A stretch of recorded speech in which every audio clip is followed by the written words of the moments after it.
오늘 로마서 29번째입니다. 하나님의 후사. 이 후사는 기업을 물려받을 자, 바로 상속자라는 뜻을 가지고 있습니다. 사도 바울은 로마서를 통해서 그리스도인이 그 구원받은 의미를 소극적으로는 죄로부터 자유함을 받은 것이다. 그리고 적극적으로는 하나님의 자녀가 됨을 말합니다. 신학자 하르낙이라는 사람은 예수 믿는 사람들의 신분에 대해서 이렇게 얘기를 했어요. 하나님을 아버지로 모시고 자기 자신은 하나님의 자녀로 생각하고 이웃을 형제로 여기며 사는 존재다. 그러니까 이 사람은 세 가지 관계에서 예수님 안에 자의식을 설명했습니다. 우리는 하나님을 아버지로, 자기 자신은 하나님의 자녀로 생각해요. 또 이웃을 다 같은 하나님의 형상으로 지음받은 형제 자매라는 마음으로 살아야 합니다. 이것이 그리스도인의 윤리관이에요. 그러니까 여기서 귀한 거는 이웃을 볼 때 예수님께서도 저 사람을 위해서 십자가에 죽었다고 생각하고 이웃을 바라보라는 겁니다. 그도 하나님의 모양과 형상을 입었고 저 사람을 위해서도 예수님이 죽었다. 그렇게 바라보면 그 이웃이 함부로 대할 수 없는 거예요. 귀중한 존재라는 겁니다. 물론 나 자신을 볼 때도 마찬가지입니다. 주께서 나를 위해서 십자가에 돌아가셨다는 그 엄청난 지불 대가를 생각하면, 그런 의미로 나를 보면 소중한 나의 존재가 보인다는 거예요. 여러분, 우리 하나님의 형상을 입었고 예수 그리스도의 십자가의 보혈의 피로 구원받아 하나님 자녀 되었다는 거, 그런 귀한 존재가 되었다는 거, 이거는 우리가 잊지 말아야 된다는 거예요. 종교개혁자 루터가 오늘 우리가 읽은 말씀을 묵상하는 가운데 너무 감동이 되어서 이 말씀을 차라리 황금문자로 기록하였으면 얼마나 나을 뻔하냐, 그렇게 얘기했다고요. 그렇게 너무나도 위로가 넘치고 큰 소리로 찬양할 만하다는 거예요. 오늘 말씀이 그거라는 거예요. 그러므로 오늘 말씀을 통해서 하나님의 자녀로서의 우리 신분이 얼마나 감격스럽고 영광스러운지를 깨닫는 시간 되시길 바랍니다. 오늘 12절을 다 같이 읽습니다. 그러므로 형제들아, 우리가 빚진 자로 돼 육신에게 져서 육신대로 살 것이 아니니라. 자, 그러므로 접속사로 시작하죠. 앞에 있는 말씀을 다시 끌어들이는 겁니다. 자, 11절을 보세요. 같이 있습니다. 예수를 죽은 자 가운데서 살리신 이의 영이 너희 안에 거하시면 그리스도 예수를 죽은 자 가운데서 살리신 이가 너희 안에 거하시는 그의 영으로 말미암아 너희 죽을 몸도 살리시리라. 그러니까 이 말씀은 너희가 성령의 사람이 되지 않았느냐, 이 질문이에요. 성령이 너희를 죄와 사망의 법에서 해방시켰다. 성령이 너희 생각을 바꿔서 영을 생각하게 하고 하나님을 기쁘시게 하는 사람으로 만들었다.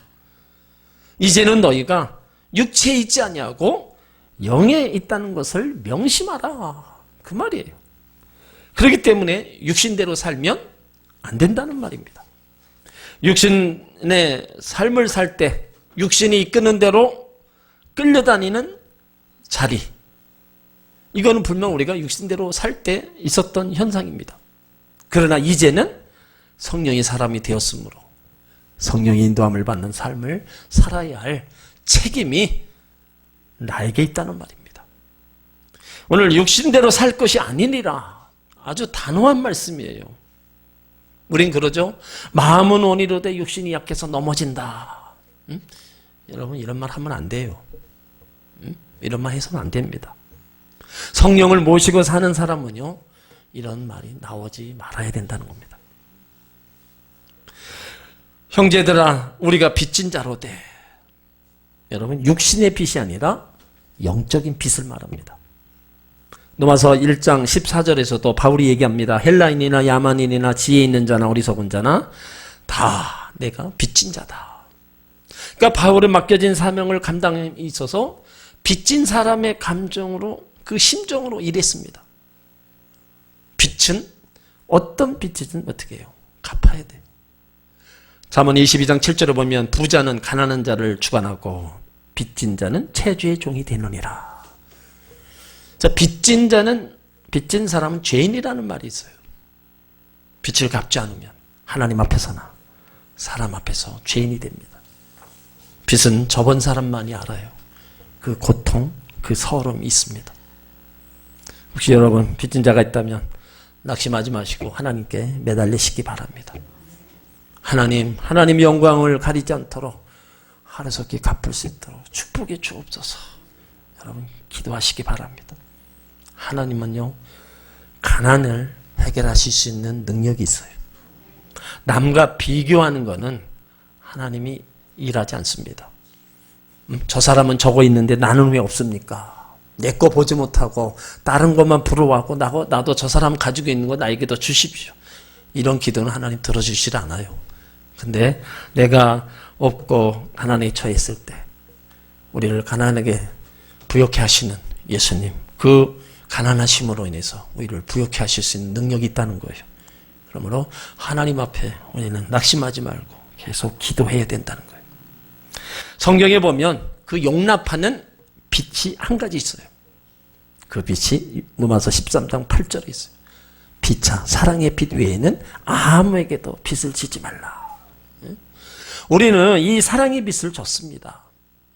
부모님의 받은 그 사랑의 빛 다 갚을 수 없잖아요.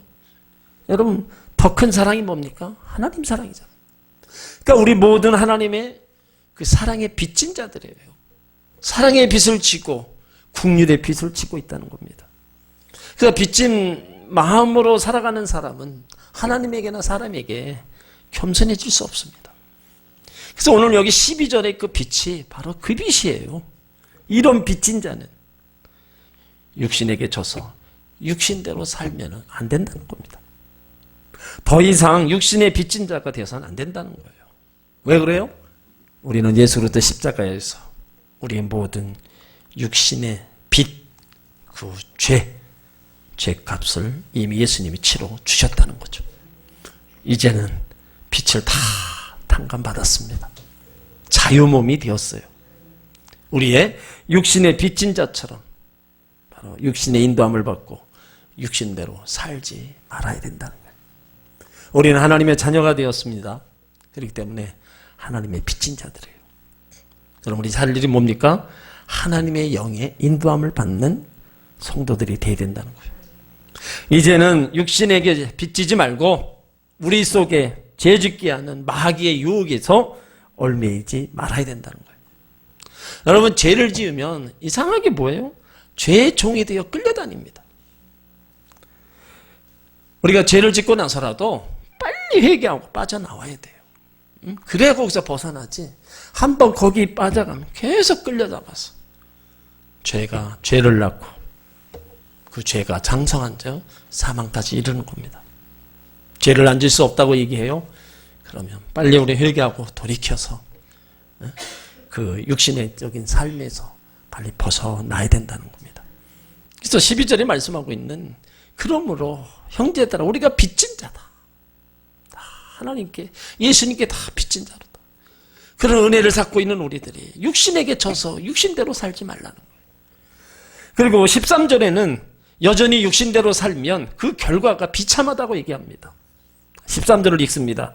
너희가 육신대로 살면 반드시 죽을 것이로되 영으로서 몸의 행실을 죽이면 살리니. 자, 예수 그리스도 밖에 있는 자들, 세상 사람들은 육신의 빛을 졌기 때문에 어쩔 수 없이 육신의 인도함을 따라서 육신으로 살 수밖에 없어요. 그러니까 그 결과가 뭡니까? 반드시 죽는다는 거예요. 그러나 우리는 다릅니다. 우리는 더 이상 육신의 빛에 빚지지 않았습니다. 우리는 육신대로 살지 않습니다. 우리는 몸의 행실을 다 죽입니다. 물론 내 힘으로 내 의지로 그럴 수 없어요. 그러나 우리 위에 그 일을 해주시는 분이 있어요. 누굽니까? 영으로서 몸의 행실을 죽인다고 했어요. 하나님의 영이신 성령께서 그 일을 해주시는 것입니다. 우리는 하나님의 자녀로서 하나님의 영을 인도함을 받기 때문에 그 성령께서 우리를 도와주신다는 거예요. 여기 예수 그리스도 밖에 있는 사람들 육신대로 살아가고 결국은 뜨거운 지옥 불구덩이 속에 던질 수밖에 없는 거예요. 그러나 하나님의 자녀들인 우리는 다르다 그랬어요. 그러므로 우리는 몸의 행실을 죽이고 하나님의 영이신 성령께서 우리 몸을 또 내 나쁜 행실들을 다 죽이고 끌어갈 수 있게끔 우리는 성령님 의지하고 나가야 된다는 거예요. 우리의 행실의 모습 속에서 하나님 자녀의 그 모습이 드러나야 된다는 겁니다. 그렇지 않고 만일 하나님의 자녀인 우리가 하나님의 영의 인도함을 거부하면서 육신대로 살아가면 성령께서 근심하시며 탄식하시는 거예요. 그러다가 결국은 우리를 징계하십니다. 왜 징계해요? 사랑하니까. 그냥 내버려두면 뻔한 거.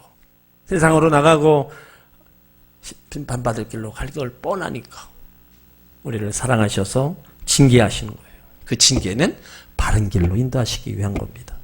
그러니까 그 징계 받을 때 우리가 거기서 돌이켜 회개하고 돌아오면 내 삶도 달라지고 또 하나님이 거룩한 백성으로 살아가는 그런 모습으로 나오는 겁니다.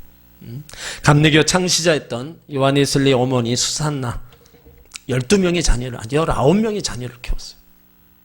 근데 모르겠어요. 다 낳으시는지 뭐 데려다 길렀는지 모르겠는데 19명의 자녀를 신앙적으로 아주 훌륭하게 잘 길러냈어요. 근데 한 번은 이 수산나가 자기 아들에게 사과를 하나씩 다 나눠주고 남은 거를 이제 바구니에 담아서 선반을 이렇게 올려놨어요. 그런데 요한 웨슬리가 더 먹고 싶은 욕망에 그거를 몰래 훔쳐먹습니다. 그거를 그 어머니 수산나가 알고 나서 요한 웨슬리를 불러다가 아주 매질을 하는데요. 그 종아리가 피가 흐를 정도로다가 때렸다는 거예요. 그 나중에 요한 웨슬리는 그때 일을 회상하면서 이렇게 얘기합니다. 만일 그때 내가 어머니로부터 실컷 매를 맞고 혼나지 않았다면 나는 아마도 지금은 내가 될 수 없었을 것이다. 그 매, 사랑의 매, 그것이 결국에는 요한 웨슬리 되는 그런 일들의 밑거름이 되었다는 겁니다. 그러니까 하나님의 자녀인 우리가 영으로서 몸의 행실을 죽이지 않으면 성령께서 탄식하시는 거예요. 바른 길로 인도하시기 위해서 징계하시는 겁니다. 오늘 육신대로 살면 반드시 죽일 건다. 죽일 것이다. 이건 뭐예요? 이미 하나님께서 에덴 동산에서 아담을 세워놓고 하신 말씀이에요. 내가 먹으면 정령 죽으리라. 영적인 죽음, 육신의 죽음, 지옥에 멸망받을 영원한 죽음을 가리키는 겁니다. 반드시 죽을 거라. 반드시가 들어갔어요. 아주 어마어마하게 경고한 겁니다. 그러므로 절대로 육신의 소욕대로 살지 마시기 바랍니다. 하나님의 자녀들 더욱이 육신의 소욕을 따라 살아서는 안 되는 거예요. 성령의 힘으로 몸의 행실을 죽이면 살게 되는 겁니다. 그래서 13절 중간 부분은 영으로서 몸의 행실을 죽이면 삽니다 그랬어요. 여기 죽으면 한 번 죽는 것으로 끝나는 말이 아닙니다. 날마다 죽이는 반복 행위를 의미하고 있어요. 그래서 사도 바울이 뭐라 그랬어요? 나는 십자가 아래에서 날마다 죽노라. 그렇게 고백했어요. 우리가 어떻게 육신의 소욕을 죽일 수 있습니까? 여러분, 기도밖에 없다는 거예요. 무릎을 꿇을 수밖에 없다는 거예요. 그래서 기도는 자신을 죽이는 훈련이에요. 자신이 온전히 죽어질 때, 그때 하나님의 능력이 나타나는 겁니다. 여기 죽으면이란 헬라어는 정복한다는 또 의미를 가지고 있어요.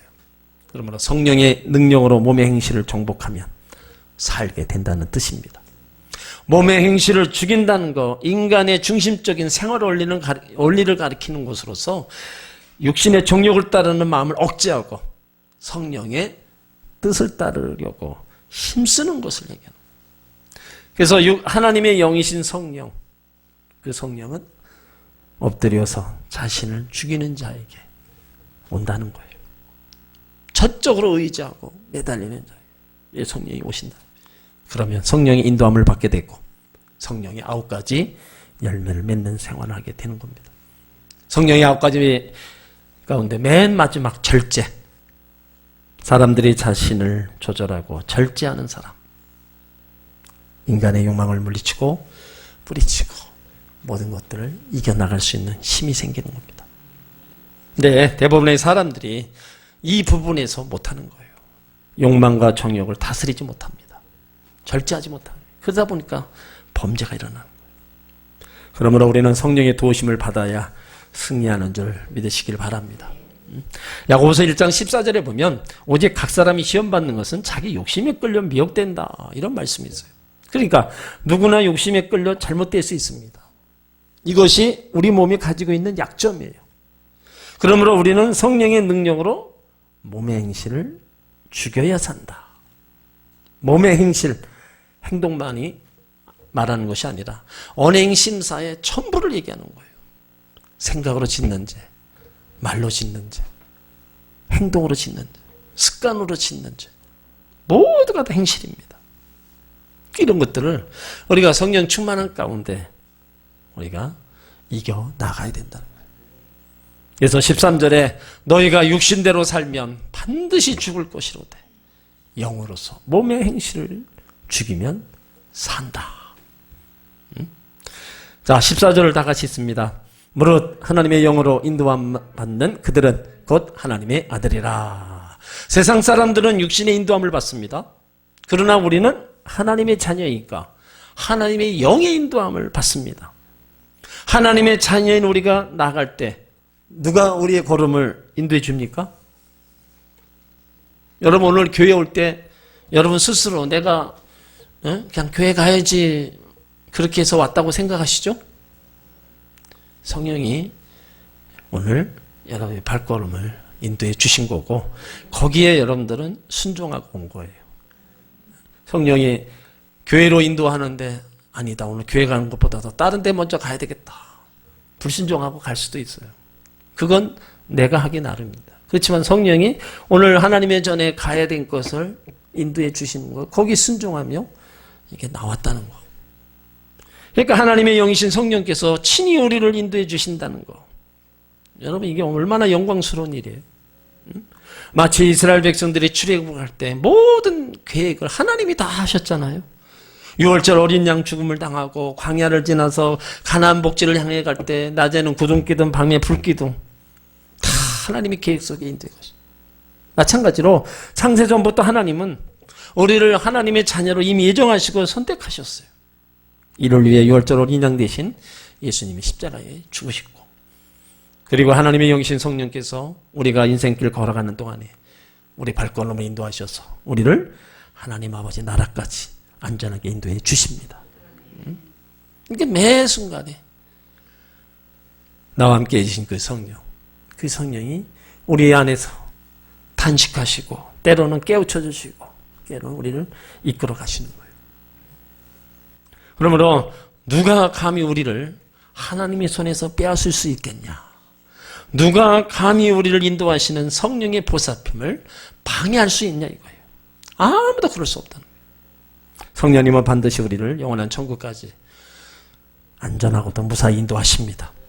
그래서 하나님의 영으로 인도함을 받는다는 말씀은 성령이 우리 심령 안에 거하여 우리 삶을 주장하는 것을 의미합니다. 그래서 성령에 붙잡힌 삶, 성령의 다스림을 받는 삶, 성령의 인도함을 받는 사람이 곧 하나님의 아들이다. 믿음의 사람들은 성령을 따라 기도하고 결정하고 행동해야 된다는 거예요. 그래서 성령은 우리 마음속에 뜨거운 소원을 주시고 그걸 깨닫게 해주시고 위로해 주십니다. 여기 인도함을 받는다는 말씀은 어린아이가 아버지의 손에 붙잡혀 가듯이 소경이 인도자를 전적으로 의지하며 겸손히 따라가는 것처럼 바로 신앙생활 맡기고 가는 겁니다. 내 수고하고 뭐건지 기도해야 될 거 주님 앞에 일단 다 아래놓고 인도해 달라고 도와달라고 그렇게 나가는 삶이에요. 여러분 맡긴다는 게 굉장히 어렵습니다.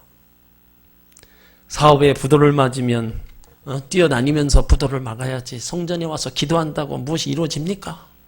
응? 이렇게 말하는 사람들이 있어요. 응? 아프면 병원 가야지. 물론 병원 가야죠. 응? 병원도 안 가고 금식하고 기도받는다고 병이 낫느냐고 말하는 사람들은 하나님을 의지하지 않는 사람들입니다. 그러니까 믿음으로 우리는 하나님 자녀가 되었다. 그러면 그 믿음의 자녀라면 어떻게 해요? 하나님 앞에 우리가 먼 걸 먼저 아뢰고 도와달라고 인도해달라고 이런 우리의 기도가 있어야 된다는 겁니다.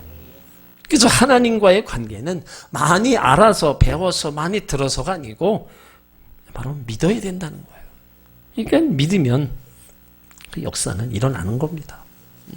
그래서 내 믿음대로 될지어다. 이게 여러분 얼마나 우리의 그 믿음의 고백에 하나님이 일하시는가를 우리 가운데 보여주는 거잖아요. 그러므로 우리는 어떤 일이 있어도 먼저 하나님 앞에 맡기고 인도해달라고 도와달라고 하나님 앞에 기도하시기 바랍니다. 그래서 14절에 무릇 하나님의 영으로 인도함을 받는 그들은 하나님의 아들이다. 우리가 성령의 인도함을 받지 않고 자꾸 딴 길로 가면 하나님의 아들이 아니에요. 그렇지만 성령님과 함께 우리가 달려가는 그런 모든 믿음의 사람들은 다 하나님의 아들이라는 거예요. 자, 15절을 읽습니다. 너희는 다시 무서워하는 종의 영을 받지 아니하였고 양자의 영을 받았으므로 아바 아버지라 부르짖느니라. 자, 여기 무서워하는 종의 영이 무엇을 의미하냐면은 넓은 의미에서는 예수 밖에 있는 사람들, 불신자들을 얘기하는 거예요. 그 불신자들은요, 죽음을 무서워합니다. 히브리 2장 15절에 보면 또 죽기를 무서워함으로 일생에 매어 종노릇하는 모든 자들을 놓아주리 아멘이. 그러니까 무서워하는 종의 영, 죽음을 두려워할 수밖에 없죠. 또 불순종의 아들들 가운데 역사하는 공중 권세 잡은 자들의 영, 죄를 다스리는 사단의 영을 뜻합니다. 무서워하는 종의 영을 받지 않았다. 예전에는 그랬죠. 근데 지금은 여기서 벗어났습니다. 지금은 어때요? 양자의 영을 받았다. 우리가 예수님과 함께 하나님의 자녀가 되었다는 뜻입니다. 여기 양자의 영이라는 뜻은 예수 때 십자가 대속으로 말미암아 법적으로 하나님 자녀가 되었다는 것입니다. 물론 우리는 하나님과 피조물이지만 예수 그리스도를 믿음으로 하나님의 양자 됐다는 거예요. 하나님의 자녀된 우리, 양자된 우리, 이제 하나님을 아바 아버지라 부를 수가 있다는 겁니다. 아무나 하나님을 아바 아버지라 부릅니까? 부를 수 없어요. 하나님의 자녀들만, 성령이 내주하고 있는 그 사람만 바로 하나님을 아바 아버지라 부를 수 있는 겁니다. 여기 아바 아버지란 같은 의미로 예수님께서도 겟세마네에서 동산에 기도하실 때 아바 아버지를 부르셨어요. 또 초대교회 당시에도 기도할 때도 이 말씀을 사용했습니다. 이제 우리는 하나님을 아버지라 부를 수 있는 특권을 받은 자들입니다. 아버지의 것이 다 아들의 것이에요. 하나님 아버지, 그 하늘의 무수한 보화가 다 그의 아들 것, 바로 우리 거라는 겁니다. 우리는 그 하늘의 비교, 하늘의 보화들, 여러분, 그것은 얼마나 무궁하겠어요. 이 땅에서도 하나님이 주시지만 하나님 나라에 있는 그 영원한 영광과 그 말 그대로 찬란한 그것을 바로 하나님은 하나님의 아들들을 위해서 준비해 놓으셔 계신다는 겁니다. 그래서 오늘 15절 말씀이 참 좋은 말씀이잖아요. 너희는 다시 무서워하는 종의 영을 받지 아니하였고 양자의 영을 받았으므로 아바 아버지라 부르짖느니라. 아바 아버지, 좀 더 친근하게 부르는 말입니다. 양자가 되었다. 세상 수많은 사람들 가운데 하나님은 우리를 인정해 주시고 아들을 삼아 주셨다. 그러니까 우리는 하나님을 두려워하지 않습니다. 언제라도 기꺼이 하나님 은혜 보좌 앞에 우리는 담대히 나갈 수 있는 겁니다. 그리고 언제라도 하나님 아버지를 부르면서 그 하나님 아버지께 우리의 모든 사정을 다 알릴 수 있는 거예요.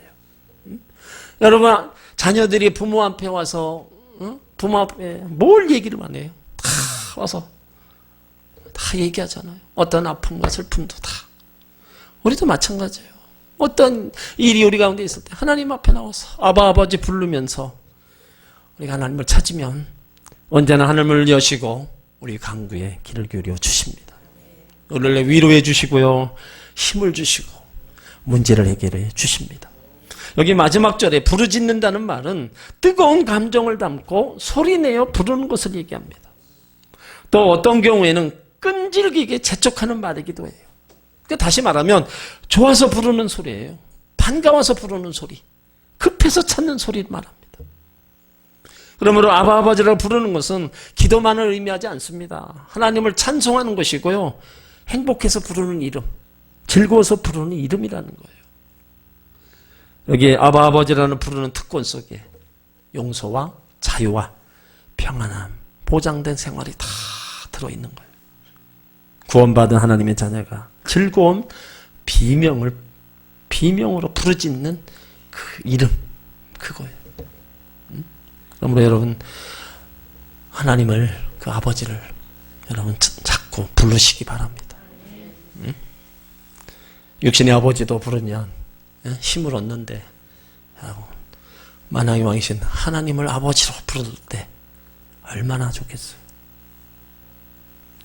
아버지가 안 계신 분들은 여러분, 하나님 아버지를 부르시기 바랍니다. 자녀가 아기처럼 이렇게 부르세요. 우리는 무서워하는 종의 영을 예전에 받았지만 이제는 양자영으로, 하나님 자녀로 하나님을 아버지라 부를 수 있는 특권을 얻었다는 겁니다. 16절을 읽습니다. 성령이 친히 우리 영으로 더불어 우리가 하나님 자녀인 것을 증거하신다. 당시 양자가 되면 막대한 그 권한이 양자에게 주어졌어요. 근데 양자를 삼을 때는 반드시 증인을 세우도록 되어 있습니다. 우리가 하나님의 자녀인 것을 누가 증거해 줍니까? 하나님의 영이신 성령께서 친히 우리가 하나님의 자녀인 것을 증거하신다는 거예요. 여러분, 이보다 더 분명하고 확실한 증거가 어디 있어요? 우리가 하나님 자녀인 것을 성령이 증거하고 있다. 그래서 15절 말씀을 보충으로 설명하고 있다는 겁니다.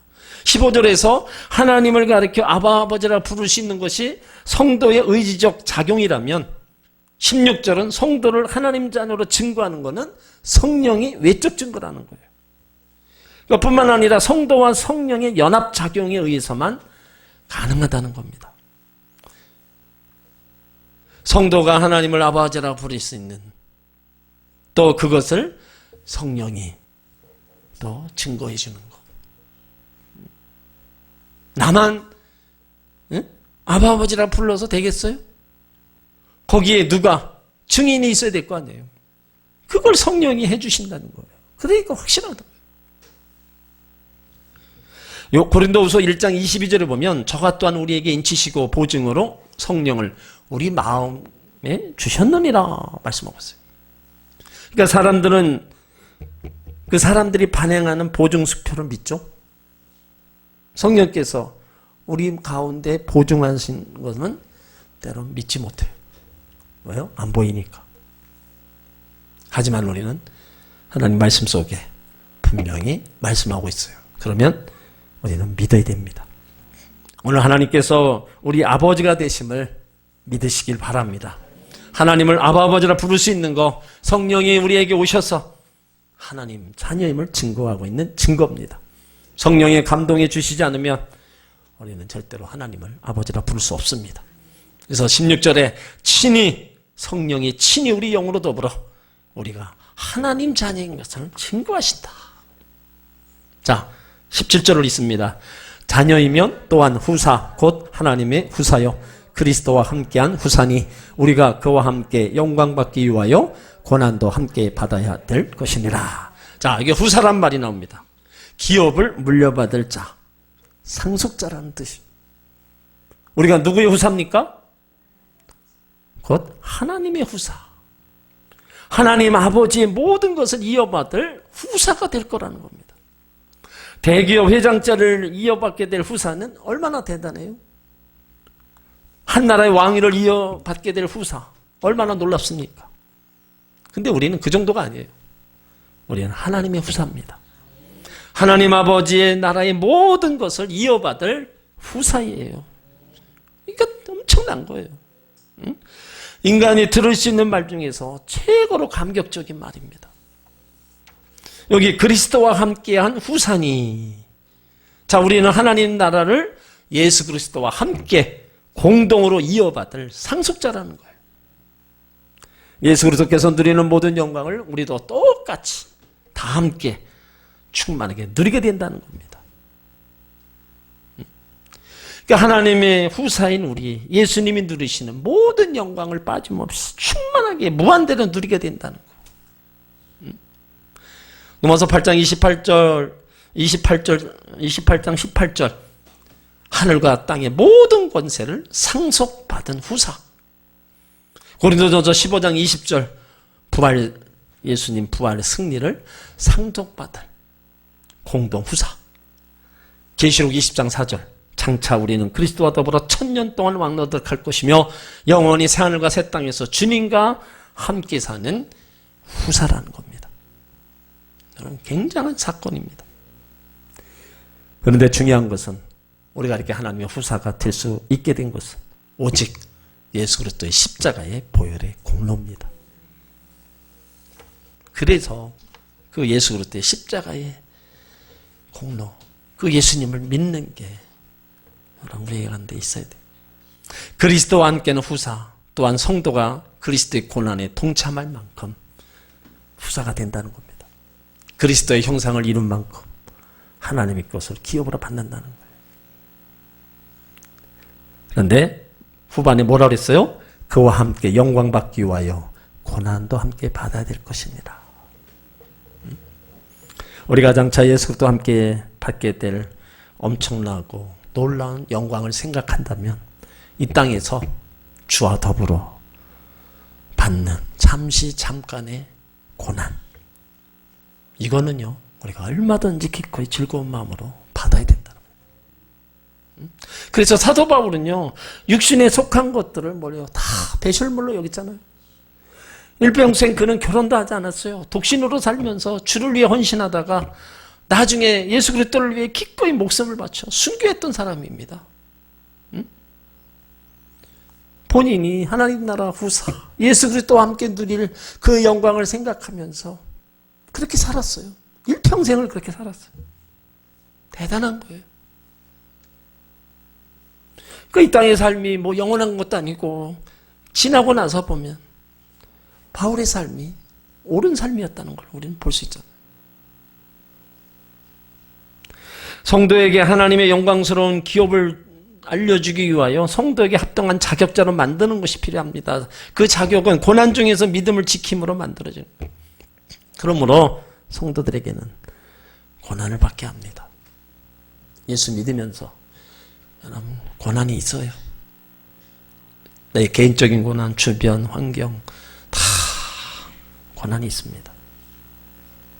근데 그 고난은 로마서 5장 3절로 4절에 다만 이뿐 아니라 우리가 환난 중에도 즐거워하나니 이는 환난은 인내를, 인내는 연단을, 연단은 소망을 이루는 줄 압니다.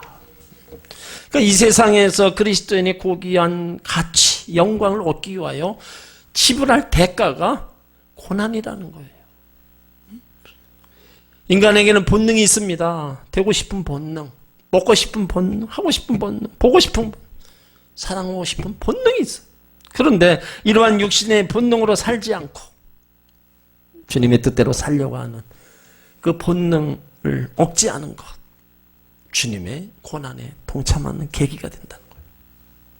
내가 잠자고 싶은데 주님 원하시는 대로 새벽에 일어나서 기도하고 세상 유혹 뿌리치고 주일 예배 지키면서 하나님 나라를 위해서 당하는 핍박, 손가락질, 비웃음, 수군거리는 그 소리를 들어도 우리가 하나님을 위해 당하는 것이 바로 그리스도의 고난에 동참하는 것이 된다는 거죠. 응? 어떤 회사에 중역 한 분이 자리를 포기하고 사표를 내요. 근데 사표 낸 이유가 그 사장이 불교 신자입니다. 그래서 구로공단에다가 공장을 다 짓게 돼요. 이제 문을 열면서 거기다가 돼지머리 갖다 놓고 이제 고사를 지냈는데 이 사람이 난 못하겠다. 차라리 사표 내겠다. 그래서 사표를 냈는데 이 사장이 오히려 그 진지한 신앙 양심을 인정한 거예요. 당신처럼 진실하고 성실한 사람이 나에게 절대로 필요합니다. 절은 하지 않아도 된다. 여러분, 우리가 어떠한 일을 놓고 하나님을 좋게 하랴 사람을 좋게 하랴, 여기서 우리가 생각을 잘해야 돼요. 자, 갈라디아서 1장 10절을 찾아보세요. 갈라디아서 1장 10절.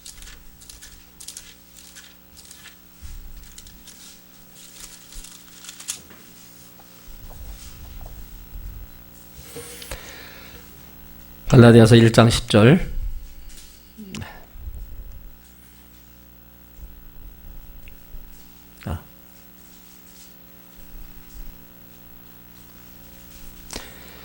자, 같이 있습니다. 이제 내가 사람들에게 좋게 하랴 하나님께 좋게 하랴 사람들에게 기쁨을 구하랴 내가 지금까지 사람의 기쁨을 구하는 것이었다면 그리스도의 종이 아니니라. 여러분, 말씀을 잘 보세요. 이제 내가 사람들을 좋게 하랴 하나님을 좋게 하랴 사람에게 기쁨을 구하랴 내가 지금까지 사람의 기쁨을 구했다면 그리스도의 종이 아니다. 그러니까 뭐예요? 바울은 결국은 사람을 좋게 하고 기쁘게 하지 않았다는 거예요. 하나님을 좋게 하고 항상 하나님 편에서 모든 일을 이루어 나갔다는 겁니다. 그러므로 우리가 여러 가지 앞에 살아가면서 당하는 일 앞에 어떤 일을 결정할 때 이것이 사람을 좋게 하는 건가, 사람을 좋게 하면 때로는 하나님 앞에 잘못된 것일 수도 있어요. 근데 하나님을 기쁘게 하고 하나님을 이렇게 좋게 하는 건요, 사람에게도 다 좋은 겁니다. 그 회사의 그 사람이 만약에 거기에 자기 그 자리를 유지하기 위해서 그 고사 지내는 자리에 가서 절을 했다고 보세요. 그러면 그 사장이 보기에 자네도 별 볼 일 없구만. 신앙생활 한다면서 절이나 해다고. 여러분, 그거 인정하는 겁니까? 뒤에 가서 딴소리 합니다. 하지만 나는 아니다. 그래도 나는 하나님 편에 서서 자기의 딱 신앙의 경감에 딱 서서 가면 하나님이 기쁘시게 하니까 결국은 인정해 주잖아요. 그러니까 우리가 사람을 좋게 하랴 하나님을 좋게 하랴, 여러분 분명히 판단을 잘해야 돼요. 사람을 좋게 하고 사람이 좋은 쪽으로 그것을 같이 따라가 버리면 똑같은 사람 되는 겁니다. 하지만 하나님 택하고 하나님 편에서 그 일을 판단하고 행하면 그 일은 하나님이 책임져 주시는 거예요. 그러니까 예수 믿는 사람들에게는 끊임없이 이런저런 고난이 수없이 다가옵니다. 그러나 우리는 그 고난을 감사하면서 맞이해요. 왜요? 고난 뒤에 하나님의 위로가 있기 때문에, 고난 뒤에 하나님의 영광이 있기 때문입니다. 고린도후서 1장 7절에 너희를 위한 우리의 소망이 견고함은 너희가 고난에 참여하는 자 된 것 같이 위로에도 그러할 줄 압니다. 그러니까 하나님께서는 어떤 고난 중에서도 또 피할 길을 주시잖아요. 그러므로 우리는 어떤 고난 중에서도 하나님 우리와 함께 계심을 믿으시길 바랍니다. 오늘 17절에 그와 함께 영광을 받기 위하여 고난도 함께 받아야 된다. 그러니까 어려움, 고난이 있다는 거예요. 그렇지만 그거를 고난만 있는 게 아닙니다. 고난 뒤에 영광이 있어요. 그러므로 고난도 받으라 이거예요. 피하지 말라는 겁니다. 받고 가라는 거예요. 하나님의 자녀다. 하나님 나라를 이어받을 자다. 하나님 나라 상속자다. 그러니까 그 영광에 그걸 이어받으려면 이 땅에서의 그 고난도 다 이기고 가라는 거예요. 고난은 이기고 가는 겁니다. 피해가는 게 아닙니다.